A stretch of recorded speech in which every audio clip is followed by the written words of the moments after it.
সংস্কারের সিদ্ধান্তগুলো আজকের মধ্যেই জানানো হবে বললেন আলী রিয়াজ। বাস্তবায়নে থাকবে না ধোঁকা দেওয়ার সুযোগ। সরকারের ভুল সিদ্ধান্তে মাথাচাড়া দিতে পারে ফ্যাসিস্ট, মন্তব্য তারেক রহমানের। আশুলিয়া জুলাই স্থাপনা নির্মাণের প্রতিশ্রুতি। ৩ আগস্ট ঘোষণা হবে নতুন বাংলাদেশের ইশতেহার, বললেন নাহিদ ইসলাম। 2 ছাত্র উপদেষ্টার বিরুদ্ধে চলছে গভীর ষড়যন্ত্র। 18 নির্বাচনে রাতে বাক্স ভরার পরিকল্পনা করে তৎকালীন আইজিপি জাবেদ। প্রধানমন্ত্রীর দপ্তর থেকে আসত গুম ক্রসফায়ারের নির্দেশনা। এবং ইন্টারনেট বন্ধের দিনগুলো ভোলেনি বগুড়ার মানুষ। ডিজিটাল যোগাযোগ ব্যবস্থা ভেঙে গেল দমনী আন্দোলনকারীরা।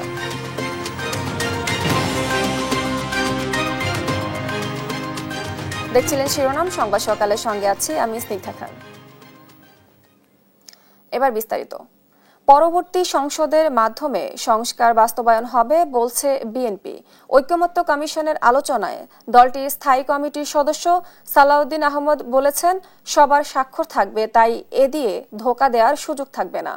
আর ৩৬ জুলাইয়ের মধ্যে জুলাই ঘোষণাপত্র না দিলে ফ্যাসিবাদ বিরোধী সবাইকে নিয়ে নিজেরাই জুলাই ঘোষণাপত্র দিবে বলে জানিয়েছে এনসিপি।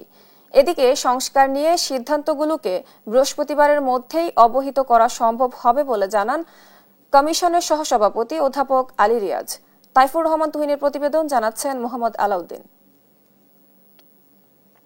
রাজধানীর ফরেন সার্ভিস একাডেমিতে বুধবার বেলা ২টার পরে রাজনৈতিক দলগুলোর সঙ্গে বৈঠকে বসে জাতীয় ঐকমত্য কমিশন। প্রারম্ভিক বক্তব্যে কমিশনের সহসভাপতি অধ্যাপক আলী রিয়াজ বলেন, ৩১ জুলাইয়ের মধ্যেই সংস্কার নিয়ে একটা চূড়ান্ত সিদ্ধান্তে পৌঁছানো যাবে। কালকে আমরা সুস্থতা তৈরি করে যাতে একটা সকলের কাছে গ্রহণযোগ্য ঐকমত্যের জায়গাগুলি চিহ্নিত করা আছে এরকম একটা সনদ আমরা সকলের হাতে তুলে দিতে পারি। বৈঠকের বাইরে জুলাই সনদের পাশাপাশি জুলাই ঘোষণাপত্র নিয়ে কথা বলেন রাজনৈতিক দলগুলো। ৩৬ জুলাইয়ের মধ্যেই জুলাই ঘোষণাপত্র প্রকাশের জোর দাবি তুলে এনসিপি। যে সরকার যদি জুলাই মাসের মধ্যে জুলাই ঘোষণাপত্র জারি না করেন, তাহলে আমরা এনসিপির পক্ষ থেকে সকল শরিকদেরকে সাথে নিয়ে, ফ্যাসিবাদ বিরোধী সকল পক্ষকে সাথে নিয়ে আমরা জুলাই ঘোষণাপত্র জারি করব।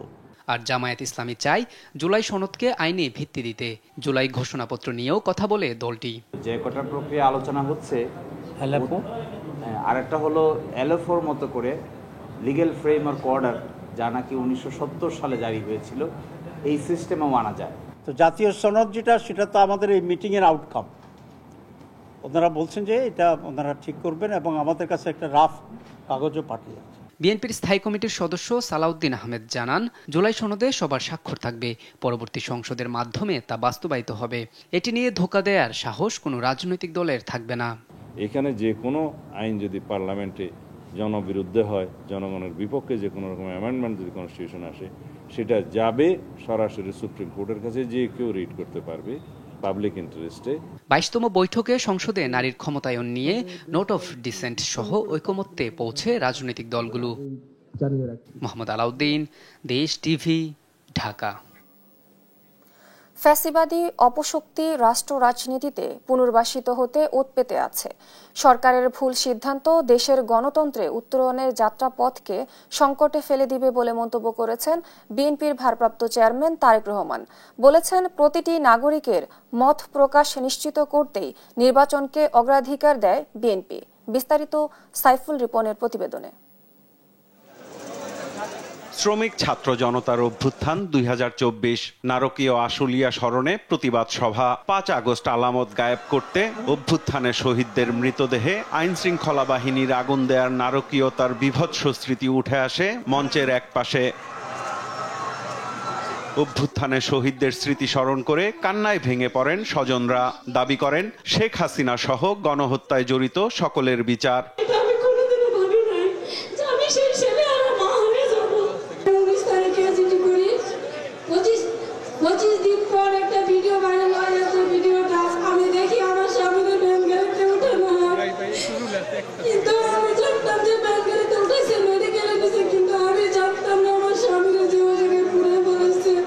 দলের ভারপ্রাপ্ত চেয়ারম্যানের পক্ষ থেকে শহীদ পরিবারের হাতে সম্মাননা তুলে দেন বিএনপি মহাসচিব মির্জা ফখরুল ইসলাম আলমগীর। প্রধান অতিথির বক্তব্যে তারেক রহমান বলেন, কয়েকজন মানুষ দেশ পরিচালনা করবেন, তার জন্য গেল 15-16 বছরে জীবন দেয়নি দেশের মানুষ। বলেন, জনগণের ক্ষমতায়নের রাজনীতি প্রতিষ্ঠা করতে চায় বিএনপি। প্রতিটি নাগরিক যাতে নিজের কথাটি নিজে বলতে পারেন, নিজের ভোট নিজে দিতে পারেন, নিজের রাজনৈতিক অধিকার প্রয়োগ করে সরকার গঠন কিংবা সরকার পরিবর্তন ঘটাতে পারেন। জনগণের রাজনৈতিক ক্ষমতায়নের এই রাজনীতিটি বিএনপি বাংলাদেশে প্রতিষ্ঠা করতে চায়। রাষ্ট্র রাজনীতির মূল ভিত্তি হচ্ছে জনগণ। জনগণকে দুর্বল রেখে রাষ্ট্র রাজনীতি, সরকার কিংবা সংস্কার কোনো কিছুকেই শক্তিশালী এবং টেকসই করা সম্ভব নয়, করা যাবে না। শঙ্কা প্রকাশ করে তারেক রহমান বলেন, সরকারের ভুল সিদ্ধান্তে মাথাচাড়া দিতে পারে ফ্যাসিবাদ ও উগ্র চরমপন্থার মতো অপশক্তি। ফ্যাসিবাদী অপশক্তি রাষ্ট্র রাজনীতিতে পুনর্বাসিত হওয়ার সুযোগ নিতে ওত পেতে রয়েছে। সরকারের যে কোনো ভুল সিদ্ধান্তে দেশে গণতন্ত্রের উত্তরণের যাত্রা পথকে সংকটে ফেলে দিতে পারে। দেশে ফ্যাসিবাদ, উগ্রবাদ, চরমপন্থা মাথাচাড়া দিয়ে উঠতে পারে। কাজেই এই ব্যাপারে আমাদের সকলকে, বিশেষ করে অন্তর্বর্তীকালীন সরকারকে অত্যন্ত সতর্ক থাকতে হবে, থাকা প্রয়োজন। শহীদ পরিবারের স্বজনরা বলছেন, প্রতিটি হত্যার বিচার হতে হবে, চিরতরে বন্ধ করে দিতে হবে ফ্যাসিবাদ ফেরার পথ। আর রাজনৈতিক নেতারা বলছেন, যে কোনো ষড়যন্ত্র মোকাবেলা করে এগিয়ে যেতে হবে গণতন্ত্রের পথে। আশুলিয়ার শ্রীপুর থেকে সাইফুল রিপন, দেশ টিভি। গণতন্ত্র ব্যাহত হয় এমন কাজ না করতে রাজনৈতিক দলগুলোর প্রতি আহ্বান জানিয়েছেন বিএনপির মহাসচিব মির্জা ফখরুল ইসলাম আলমগীর। শেখ হাসিনা ভারতে আশ্রয় নিয়ে দেশে নৈরাজ্য সৃষ্টি করতে উস্কানি দিচ্ছেন অভিযোগ করে সবাইকে সজাগ থাকার আহ্বান জানান তিনি। সেই সঙ্গে অভ্যুত্থানে শহীদ পরিবার ও আহতদের পাশে দাঁড়াতে অন্তর্বর্তী সরকারের প্রতি আহ্বান জানান বিএনপি মহাসচিব। সাইফুল রিপনের আরেকটি প্রতিবেদন। নারকীয় আশুলিয়া স্মরণে বিএনপির এই প্রতিবাদ সভায় যোগ দেন ঢাকা জেলার সব ইউনিটের বিভিন্ন স্তরের নেতাকর্মীরা। রাষ্ট্রযন্ত্রের মদদে সব হত্যাকাণ্ডের বিচার দাবি করে নেতাকর্মীরা বলেন, এমন ব্যবস্থা গড়ে তুলতে হবে যাতে আর কখনোই ফ্যাসিবাদ ফিরতে না পারে। বহির্বিশ্বের কোনো চক্রান্তের কাছে যেন আমাদের এই জাতি মাথা নত না করে। আশুলিয়াতে নারকীয় ঘটনা করেছে, পুড়িয়ে মানুষ হত্যার ঘটনা, এটা বাংলাদেশে খুব বেশি দৃষ্টান্ত নাই। অতএব সেরকম প্রেক্ষাপটে আজকে যাদেরকে আমরা সম্মাননা দিচ্ছি, আমরা আশুলিয়াবাসী ধন্য। সুখকে আমরা শক্তিতে পরিণত করব এবং আগামী বাংলাদেশ হবে বৈষম্যহীন একটি বাংলাদেশ। প্রত্যেকটি হত্যার প্রকৃত বিচার আমরা চাই এবং দৃশ্যমান বিচার আমরা দেখতে চাই। কেন্দ্রীয় নেতারা বলেন, নির্বাচন নিয়ে যারা ষড়যন্ত্র করবে তারা জনবিচ্ছিন্ন হয়ে পড়বে। এ সময় নির্বাচনের প্রস্তুতি নিতে নেতাকর্মীদের আহ্বান জানান তারা। কোন ষড়যন্ত্রকারী যাতে বাংলাদেশে আর সফল হতে না পারে। এই নির্বাচন নিয়ে যারা ষড়যন্ত্র করছে তারাই জনগণ থেকে বিচ্ছিন্ন হয়ে যাবে। শুধু সংস্কার নয়, নির্বাচন এবং সংস্কার মধ্য দিয়ে দেশে একটা জনগণের সত্যিকার সরকার প্রতিষ্ঠিত হবে। যে কোনো ষড়যন্ত্র মোকাবিলায় সবাইকে সজাগ থাকার আহ্বান জানান বিএনপি মহাসচিব। বন্ধুগণ, আজকে আপনারা জানেন, সবাই জানেন যে হাসিনা পালিয়ে গেছে ভারতে। ভারত তাকে আশ্রয় দিয়েছে।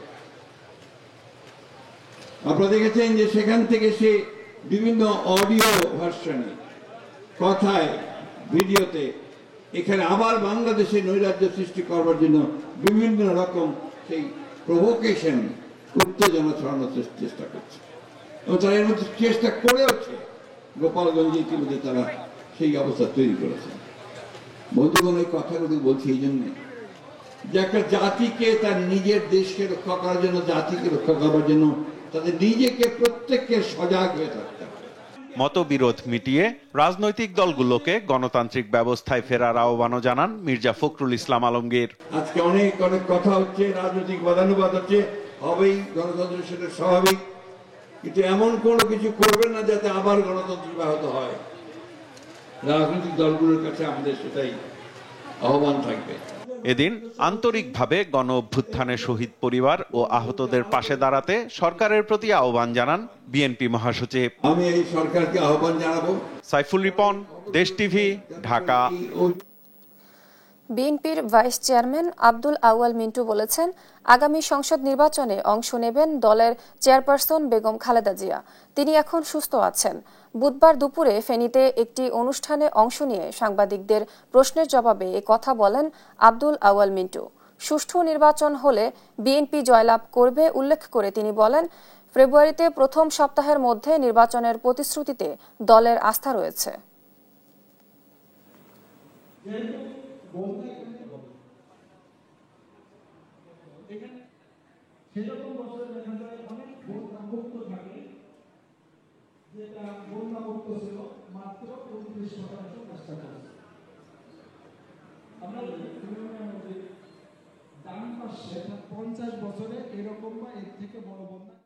আপনি ফেনী ইতিহাস জানেন, যদি সুষ্ঠু নির্বাচন হয় ইনশাল্লাহ এখানে বিএনপি জিতবে, এবং যদি ডিসেম্বরের ভিতরে নির্বাচন হয় আশা করি আমাদের দলের নেত্রী ম্যাডামও কিন্তু নির্বাচন করবে। উনি এখন ইনশাল্লাহ একটু সুস্থ আছে, অতএব আমাদের নির্বাচন নিয়ে ফেনীতে কোনো চিন্তা নেই। দেশের মানুষ সমতা ও ন্যায্যতা চায়, সেই প্রত্যাশা পূরণেই নতুন বাংলাদেশ গড়ে তোলার প্রত্যয় ব্যক্ত করেছেন জাতীয় নাগরিক পার্টির আহ্বায়ক নাহিদ ইসলাম। বুধবার রাতে সাভারের আশুলিয়ায় বাইপাইলে জুলাই পদযাত্রা সমাপনী সভায় এ কথা বলেন তিনি। এ সময় ভারত সরকারকে শেখ হাসিনাকে ফেরতের আহ্বান জানান দলের মুখ্য সমন্বয়ক নাসির উদ্দিন পাটোয়ারি। তারেক মাহমুদ সুজনের রিপোর্ট। বিচার সংস্কার, গণপরিষদ নির্বাচন এবং জুলাই সনদ ও ঘোষণাপত্রের দাবিতে মাসব্যাপী দেশ জুড়ে পথসভা করেছে এনসিপি। বুধবার রাতে সাভারের আশুলিয়ায় এসে শেষ হয় এই পদযাত্রা। এ সময় ভারতের কাছে শেখ হাসিনাকে ফেরত চান এনসিপি নেতারা। একই সঙ্গে পুরনো দিনের সহিংস রাজনীতিতে এনসিপি ফিরতে চায় না বলেও জানান তারা। মতবিভেদ থাকবে, মতবিরোধ থাকবে, কিন্তু সেটা নিয়ে আলোচনা হবে। প্রতিহিংসা, সহিংসতা, প্রাণনাশের হুমকি, সেই রাজনৈতিক সংস্কৃতিতে আমরা আর ফেরত যাব না। আমরা ভারত সরকারকে বলবো, আমরা ভারতীয় জনগণের বিরোধী নই। আপনি দ্রুত বাংলাদেশের সরকারের কাছে শেখ হাসিনাকে ফেরত দিন, কারণ সে এখানে খুন করে পালিয়েছে। আমাদের শহীদি ভাইয়েরা এখনো অপেক্ষারত রয়েছে শেখ হাসিনার বিচারের জন্য। দলের আহ্বায়ক নাহিদ ইসলাম বলেন, দেশের মানুষ সমতা, ন্যায় ও ইনসাফ চায়। এই প্রত্যাশা পূরণেই নতুন বাংলাদেশ গড়ে তোলা হবে, রচনা করা হবে নতুন সংবিধান। বাংলাদেশের মানুষ যেই সমতা, যেই ন্যায্যতা, যেই মানবিক মর্যাদা এবং ইনসাফ চায়, তার ভিত্তিতেই আমরা এই বাংলাদেশকে নতুন করে গড়ে তুলব, নতুন সংবিধান তৈরি করব। নাহিদ ইসলাম বলেন, মাস জুড়ে দেশের পথে প্রান্তরে পদযাত্রায় যে জনস্রোত নেমে এসেছিল তাতে ঈর্ষান্বিত হয়ে এনসিপির বিরুদ্ধে নানা ষড়যন্ত্র হয়েছে। বিভিন্ন জায়গায় বাধা ও হামলা করা হয়েছে, কিন্তু থেমে যায়নি এনসিপি। পদযাত্রায় যেই জনস্রোত নেমে এসেছিল, সেই জনস্রোতে ঈর্ষান্বিত হয়ে আমাদের বিরুদ্ধে অপপ্রচার চালানো হয়েছে, আমাদেরকে বিভিন্ন জায়গায় বাধা দেওয়া হয়েছে, হামলা করা হয়েছে, কিন্তু আমরা থেমে যাইনি।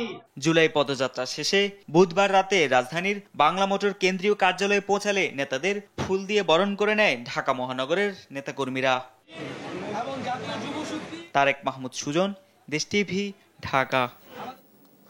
৩ আগস্ট কেন্দ্রীয় শহীদ মিনারে ঘোষণা দেওয়া হবে নতুন বাংলাদেশের ইশতেহার। বুধবার বিকেলে নরসিংদীতে এনসিপির জুলাই পদযাত্রা সমাবেশে এ ঘোষণা দেন দলটির আহ্বায়ক নাহিদ ইসলাম। 2 ছাত্র উপদেষ্টার বিরুদ্ধে গভীর ষড়যন্ত্র চলছে বলেন তিনি। সহকর্মীর পাঠানো তথ্য ছবিতে বিস্তারিত জানাচ্ছেন শামীম হোসেন। দেশ গড়তে জুলাই পদযাত্রা দেশব্যাপী কর্মসূচির অংশ হিসেবে বুধবার বিকেলে নরসিংদীতে পথসভায় বক্তব্য রাখেন জাতীয় নাগরিক পার্টি এনসিপির কেন্দ্রীয় নেতারা। পথসভায় এনসিপির আহ্বায়ক নাহিদ ইসলাম বলেন, অন্তর্বর্তীকালীন সরকারের 2 ছাত্র উপদেষ্টা এনসিপির কেউ নয়, তারা গণ অভ্যুত্থানের প্রতিনিধি। তাদের পদত্যাগে বাধ্য করতে গভীর ষড়যন্ত্র করা হচ্ছে।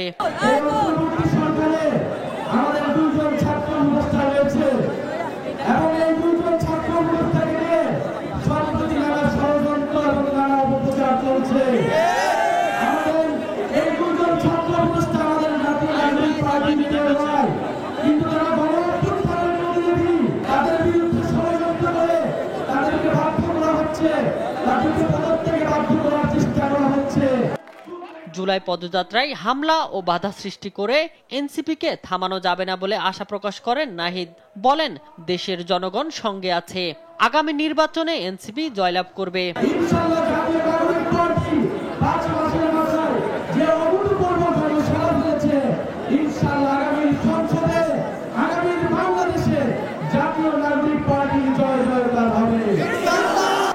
আগামী ৩ আগস্ট ঢাকায় এনসিপির সমাবেশ ঘিরে যারা নেতাকর্মীদের উপর হাত তুলবে তাদের জবাব দেয়া হবে বলেও হুঁশিয়ারি দেন দলটির মুখ্য সমন্বয়কারী নাসির উদ্দিন পাটোয়ারি।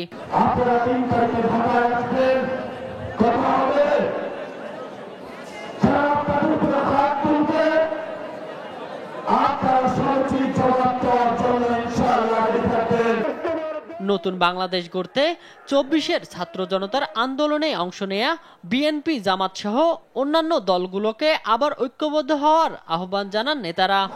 শামীম হোসেন, নিউজ ডেস্ক, দেশ টিভি। কুমিল্লায় স্থানীয় সরকার উপদেষ্টা আসিফ মাহমুদের বিরুদ্ধে ষড়যন্ত্রের প্রতিবাদে অনুষ্ঠিত বিক্ষোভ সমাবেশে হামলা, ধাওয়া পাল্টা ধাওয়া ঘটনা ঘটেছে। এই ঘটনায় আসিফ মাহমুদের অন্তত ১০ থেকে ১২ জন সমর্থক আহত হয়েছেন বলে জানা গেছে। বুধবার বিকেলে পূর্ব ঘোষিত কর্মসূচি অনুযায়ী মুরাদনগর উপজেলা সদরের আল্লাহু চত্বরে এনসিপির নেতৃবৃন্দ ও আসিফের সমর্থকরা বিক্ষোভ নিয়ে জামায়াত হন। এ সময় পার্শ্ববর্তী জেলা পরিষদের মার্কেট থেকে অপর একটি পক্ষ ইট পাটকেল ছুড়ে শুরু হয় ধাওয়া ও পাল্টা ধাওয়া। এ সময় উপদেষ্টা আসিফ মাহমুদের ১০ থেকে ১২ জন সমর্থক এবং ৬ সাংবাদিক আহত হয়। হামলায় ইন্ধনদাতাদের বিরুদ্ধে ব্যবস্থা নেওয়ার কথা বলছে পুলিশ।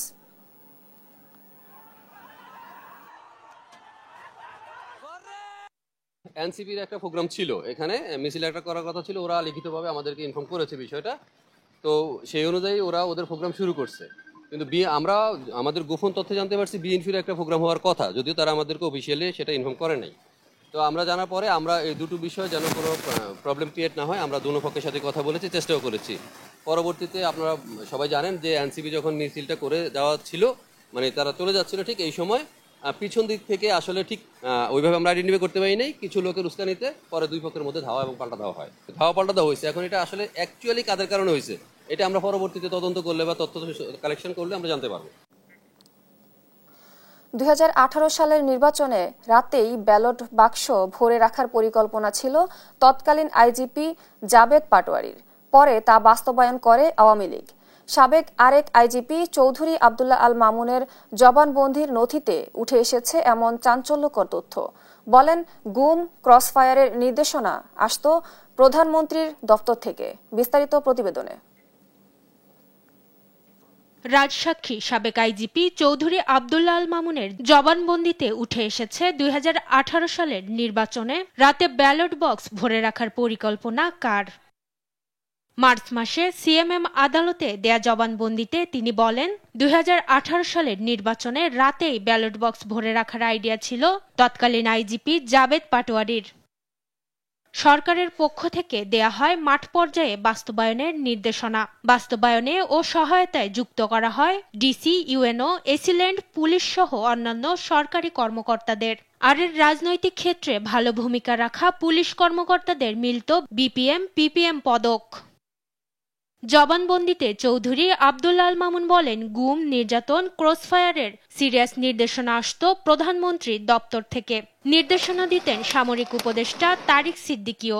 তা বাস্তবায়নে কাজ করত বিভিন্ন বাহিনীর গোয়েন্দা সংস্থা। চৌধুরী মামুন জানান, দীর্ঘদিন গুম থাকাদের ব্যাপারে সব জেনেও কোনো ব্যবস্থা নিতে পারেননি তিনি। মাকদুরা মিতি, নিউজ ডেস্ক, দেশ টিভি। ভোটার সংখ্যা বিবেচনায় গাজীপুরে বাড়ছে একটি আসন, আর সর্বনিম্ন হিসেবে বাগেরহাটে কমবে ১ আসন। এ তথ্য জানিয়েছেন নির্বাচন কমিশনার আনোয়ারুল ইসলাম সরকার। এছাড়াও ৩৯টি আসনে পরিবর্তন আসছে জানিয়ে তিনি বলেন, ১০ আগস্ট পর্যন্ত এ বিষয়ে দাবি ও আপত্তি নেওয়া হবে। বুধবার বিকেলে নির্বাচন ভবনে সাংবাদিকদের এসব কথা জানান ইসি আনোয়ার। প্রকাশ করা হয়েছে ৩০০ আসনের সীমানা নির্ধারণের খসড়া। শিউলি রায়ের রিপোর্ট, জানাচ্ছেন মাকদুরা মিতি। সবচেয়ে বেশি ভোটার যেই জেলায় সেখানে আসন বাড়ানোর প্রস্তাব এবং সর্বনিম্ন ভোটারের জেলায় আসন কমানোর প্রস্তাব করেছে কারিগরি কমিটি। এজন্য গাজীপুরে একটি আসন বাড়ানো ও বাগেরহাটে একটি আসন কমানোর প্রস্তাব দিয়েছে কমিটি। ৩৯টি আসনে পরিবর্তন আসছে ও ১০ আগস্ট পর্যন্ত এ বিষয়ে দাবি আপত্তি নেওয়া হবে বলে জানিয়েছেন ইসি আনোয়ারুল ইসলাম সরকার। ১০ আগস্ট পর্যন্ত সংযোজন বিয়োজন আপত্তি থাকতে পারে, সেই আপত্তিগুলো আমাদের যে ডিলিমিটেশন আইন 2021-এর 6-এর 3 এবং 4 উপধারা অনুযায়ী আমরা আপত্তিগুলো নিব এবং আপত্তিগুলোর ভিত্তিতে আমরা আসন ভিত্তিক শুনানি নিব। শুনানি গ্রহণের পর যদি চেঞ্জ বা সংযোজন বিয়োজনের প্রয়োজন মনে করে কমিশন, তখন চূড়ান্ত একটা গেজেট নোটিফিকেশন করে আমাদের 300 আসন ফাইনাল করা। সীমানা নির্ধারণ বিষয়ে তিনি বলেন, এটি পুনর্নির্ধারণের গেজেট প্রকাশের অনুমতি দিয়েছে ইসি। বৃহস্পতিবারের মধ্যেই তা প্রকাশ করা হবে। কিছুদিন আগে আমাদের একটা টেকনিক্যাল কমিটি হয়েছে, সেই টেকনিক্যাল কমিটিটা তাদের রিপোর্ট সাবমিশনের পরে আরেকটা যে আমার নেতৃত্বে যে একটা কমিটি আছে সেই কমিটিতে প্লেস করেছেন। সেই কমিটি এটি যাচাই বাছাই করে ওই কমিটির যে রিপোর্টটা সেটার সাথে তারা একমত পোষণ করে। একমত পোষণ করার প্রেক্ষিতে এটা কমিশনে আমরা প্লেস করি।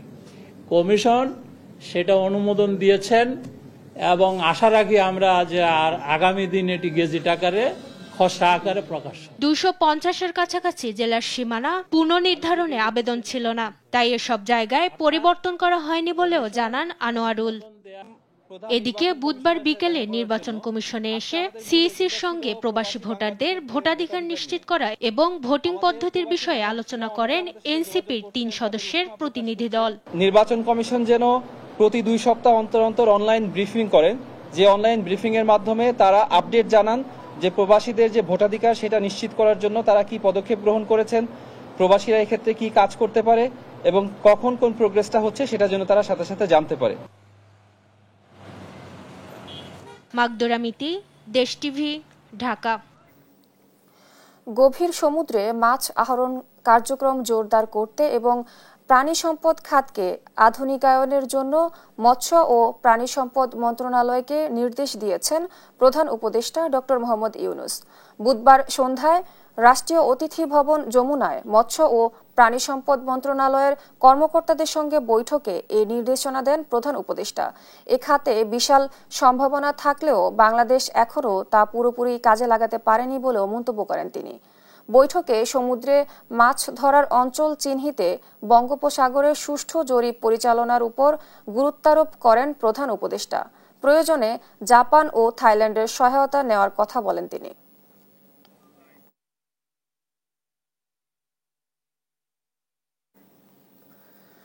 জামায়াতের আমির ডক্টর শফিকুর রহমানের হৃদযন্ত্রে 3টি ব্লক ধরা পড়েছে। তার বাইপাস সার্জারির প্রয়োজন বলে জানিয়েছেন চিকিৎসকরা। এ বিষয়ে আজ বৃহস্পতিবার সিদ্ধান্ত নেওয়া হবে। জামায়াত আমিরের ব্যক্তিগত সেক্রেটারি নজরুল ইসলাম বিষয়টি নিশ্চিত করেছেন। জানান, ডক্টর শফিকুর রহমানের এনজিওগ্রাম করার পর হার্টে 3টি ব্লক ধরা পড়েছে। চিকিৎসকদের পরামর্শ অনুযায়ী তিনি এখন হাসপাতালে ভর্তি আছেন। এর আগে গত 19 জুলাই বিকেলে সোহরাওয়ার্দী উদ্যানে দলটির জাতীয় সমাবেশে বক্তৃতা দেওয়ার সময় অসুস্থ হয়ে মঞ্চে পড়ে যান ডক্টর শফিকুর রহমান। এরপর বক্তৃতা দিতে আবারও ডায়াসে দাঁড়ান তিনি, তখন ফের পড়ে যান। তারপরেই বসেই বক্তৃতা দেন তিনি। পরে তার মেডিকেল চেকআপ হয়।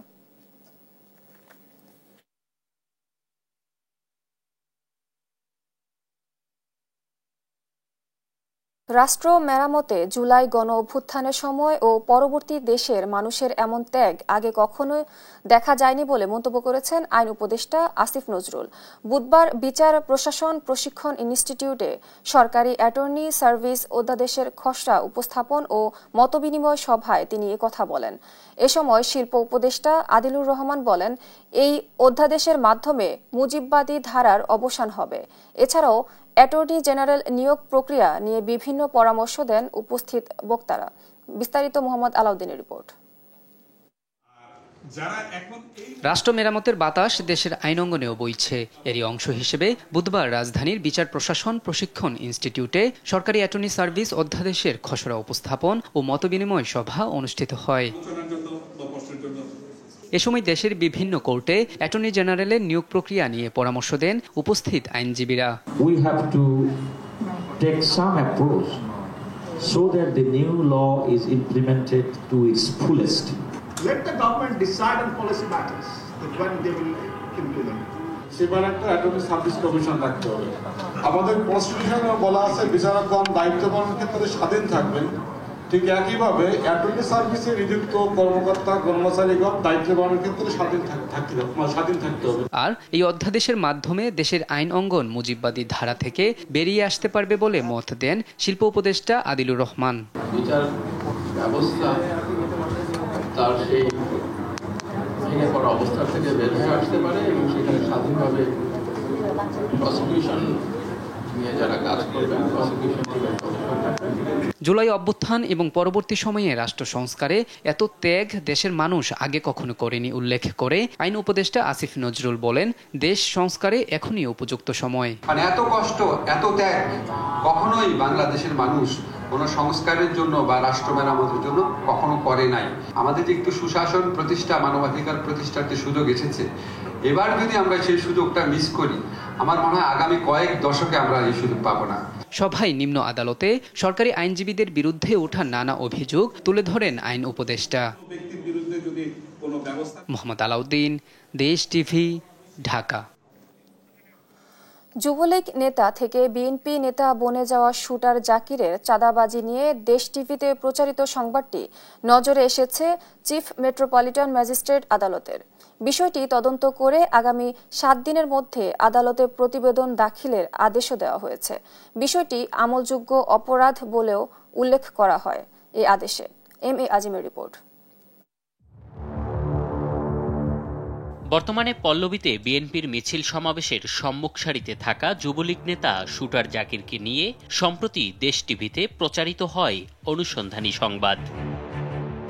বিষয়টি নজরে আসে চিফ মেট্রোপলিটন ম্যাজিস্ট্রেট আদালতের এক লিখিত আদেশে পল্লবী থানাকে বিষয়টি তদন্তের নির্দেশ দিয়েছেন ম্যাজিস্ট্রেট সারাহ ফারজানা হক। একই সাথে আদেশে বলা হয়, শুটার জাকির ও তার দলের চাঁদাবাজি সাধারণ মানুষের মৌলিক অধিকার লঙ্ঘন এবং একটি আমলযোগ্য অপরাধ। তার ভয়ে মামলা না করতে পারাটাও নাগরিকের আইনি অধিকার বিঘ্ন করেছে। রিপোর্টে প্রচারের মাধ্যমে বিষয়টি আদালতের জানার সুযোগ সৃষ্টি করেছে উল্লেখ করে আদেশে বলা হয়, জাকির ও তার দলের একাধিক অপরাধ আদালতের কাছে উন্মোচন হয়েছে। চাঁদাবাজি সহ মানবাধিকার লঙ্ঘনের জড়িতদের বিস্তারিত কর্মকাণ্ড ও প্রতিবেদনে প্রচারিত ভুক্তভোগীদের বক্তব্য 161 ধারায় লিপিবদ্ধ করার আদেশও দেয়া হয়। আগামী 7 কার্যদিবসের মধ্যে পল্লবী থানার ভারপ্রাপ্ত কর্মকর্তাকে প্রতিবেদন দেওয়ার নির্দেশ দেয়া হয়। যুবলীগ নেতা থেকে রাতারাতি বিএনপি নেতা বনে গিয়ে জাকিরের চাঁদাবাজি ও তাণ্ডব নিয়ে গত 25 জুলাই প্রতিবেদন প্রচার করে দেশ টিভি। এম এ আজিম, দেশ টিভি, ঢাকা। জুলাই আসলেই মনে পড়ে ইন্টারনেট বন্ধের সেই দিনগুলোর কথা। ছাত্র জনতার আন্দোলনকে দমাতে সুপরিকল্পিতভাবে একটি জাতিকে কিভাবে অন্ধকারে রাখার চেষ্টা করা হয়েছিল, যা আজও হতবাক করে বাংলার মানুষদের। ইন্টারনেট না থাকায় একদিকে যেমন ভেঙে পড়েছিল ডিজিটাল যোগাযোগ ব্যবস্থা, অন্যদিকে মুখ থুবড়ে পড়েছিল ই-কমার্স, সাথে বন্ধ হয়ে গিয়েছিল অবাধ সংবাদ প্রবাহ। কেমন ছিল সেই অন্ধকারের দিনগুলো, জানাচ্ছেন বগুড়া প্রতিনিধি সঞ্জু রায়। 2024 জুলাই শিক্ষার্থীদের কোটা সংস্কার আন্দোলন যখন রূপ নেয় ছাত্র জনতার গণ অভ্যুত্থানে, তখন নাগরিকদের অন্ধকারে রাখতে কয়েক দফায় বন্ধ করা হয় সারা দেশের ইন্টারনেট সেবা। রংপুরে আবু সাইদের মৃত্যুতে পুরো জাতি রাজপথে গর্জে ওঠে। এরপর 17 জুলাই আংশিক আর 18 জুলাই বিকেল থেকে রাত 9টার মধ্যে দেশ জুড়ে বন্ধ করে দেয়া হয় মোবাইল ও ব্রডব্যান্ড ইন্টারনেট। যা প্রথম ধাপে বন্ধ ছিল 28 জুলাই পর্যন্ত। মাঝে 24 জুলাই ব্রডব্যান্ড ইন্টারনেট চালু করলেও তা সীমাবদ্ধ ছিল সরকারি দপ্তরগুলোতেই। পুরো সময় বন্ধ রাখা হয়েছিল ফেসবুক, ইনস্টাগ্রাম সহ সোশ্যাল মিডিয়ার বিভিন্ন প্ল্যাটফর্ম, যা 31 জুলাই খুলে দিলেও গতি ছিল একেবারেই কম। আন্দোলন জোরালো হলে 4 আগস্ট আবারও বন্ধ করা হয় 4G নেটওয়ার্ক, যা স্বাভাবিক হয় 5 আগস্ট দুপুরের পর। ইন্টারনেট বিভ্রাটের সেই দিনগুলোর কথা আজও ভোলেননি আন্দোলনকারীরা। সে সময় গ্রেপ্তার আতঙ্ক মাথায় নিয়েই কিভাবে সংগঠিত হয়েছিলেন তারা জানালেন। মানে আমরা যদি অফলাইনে ফোন দেই তাহলে দেখা যাচ্ছে যে আমাদের যারা সার্কেল রয়েছিল আন্দোলনের সময় তাদেরকে ফোন দিলে সেগুলো পুলিশ সহজে কিন্তু লোকেশনগুলো ট্র্যাক করে আমাদেরকে করতে পারত। তৎকালীন আমরা কিন্তু যারা ওই ইন্টারনেট বন্ধ যেদিন হয়েছিল আমরা কিন্তু অনেক ভাইকে আমরা সঠিকভাবে হাসপাতালে পৌঁছতে পারিনি, অনেককে আমরা ঠিকমতো অপারেশন করতে পারিনি, অনেকে হামলার শিকার হয়েছেন, অনেকে ধরপাকড়ের শিকার হয়েছেন। সড়কে যখন শোনা যাচ্ছিল গুলির শব্দ, ছোড়া হচ্ছিল রাবার বুলেট, টিয়ার গ্যাস, তখন বাড়িতে থাকা মায়েরা জানতে পারেননি তাদের সন্তানদের খোঁজ। অন্যদিকে ইন্টারনেট বন্ধের কারণে মুহূর্তেই থমকে গিয়েছিল দেশের ব্যাংকিং পরিষেবা, প্রবাসীদের যোগাযোগ, আমদানি রপ্তানি ও কাস্টমস প্রক্রিয়া, স্বাস্থ্য ও টেলিমেডিসিন সেবা সহ দেশের প্রায় সকল খাত। ই-ক্যাবের পরিসংখ্যান বলছে এই কয়দিনে শুধু ই-কমার্স সেক্টরে ক্ষতি হয়েছিল প্রায় 1700 কোটি টাকা। তবে সবচেয়ে বেশি ভোগান্তিতে পড়ে মাঠ পর্যায়ের গণমাধ্যম কর্মীরা। ইন্টারনেট না থাকায় একদিকে যেমন বন্ধ হয়ে যায় সংবাদের অবাধ প্রবাহ, অন্যদিকে পত্রিকা প্রকাশে সংশ্লিষ্টদের ফিরে যেতে হয়েছিল সেই 80 দশকের সনাতনী পদ্ধতিতে। আমিও নিজেই মোটরসাইকেল টাইপ করে দুপচাচিয়া, শাহজাহানপুর, শিবগঞ্জ আমি নিজেই গাড়িটা আমি পত্রিকা পৌঁছে দিছি গ্রাহকের কাছে।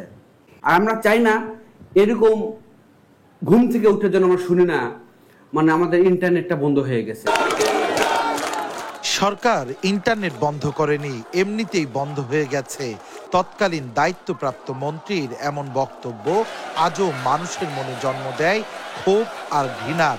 ইন্টারনেট ব্ল্যাকআউটের মতো এমন কলঙ্কজনক অধ্যায়ের পুনরাবৃত্তি আর কখনো না হোক এই বাংলাদেশে, এমনই প্রত্যাশা সকলের। সঞ্জু রায়, দেশ টিভি, বগুড়া।